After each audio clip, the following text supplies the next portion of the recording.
ఈరోజు నేనైతే మీ ముందుకు భారతీయుడు 2 రివ్యూ అయితే చెప్పడానికి వచ్చాను. నేనైతే ఎంతో ఊహించుకొని సినిమాకు వెళ్ళాను. సినిమా ప్రారంభంలో 20 నిమిషాలు చాలా అంటే చాలా అద్భుతంగా ఉంది. సినిమా మొత్తం లంచం అనే స్టోరీ చుట్టూ నడుస్తుంది. హీరో సిద్ధార్థ్ అన్న నటన సూపర్ అని చెప్పాలి. ఈ సినిమాలో పాటలు అంతగా నాకైతే నచ్చలేదు. హీరో హీరోయిన్ మధ్య లవ్ స్టోరీ అనేది నాకైతే ఏమీ కనిపించలేదు.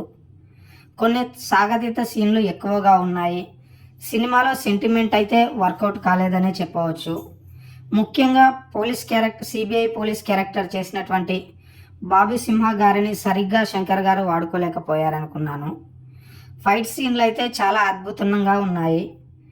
సినిమా చివరి 2 నిమిషాలు అద్భుతమని చెప్పాలి. భారతీయుడు 3 కోసం అందరూ ఎదురు చూస్తారు.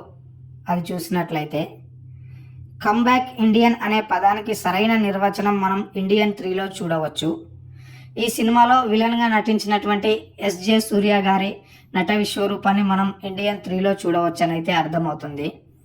ముఖ్యంగా చెప్పాలంటే భారతీయుడు 2 ఎన్నో అంచనాలతో వెళ్ళే వారికైతే ఒకటే చెప్తున్నాను, అంచనాలతో ఏమీ వెళ్ళకండి. ఎందుకంటే చాలా ప్రెస్ మీట్లలో కమల్ గారు శంకర్ గారు కూడా చెప్పారు, ఇండియన్ 3 తీయాలి కాబట్టి ఇండియన్ 2 ఉంది అంతే. మనం ఇండియన్ 3లో కమల్ హాసన్ గారి నట విశ్వరూపాన్ని అయితే చూడబోతున్నామని నేను తెలియజేస్తున్నాను.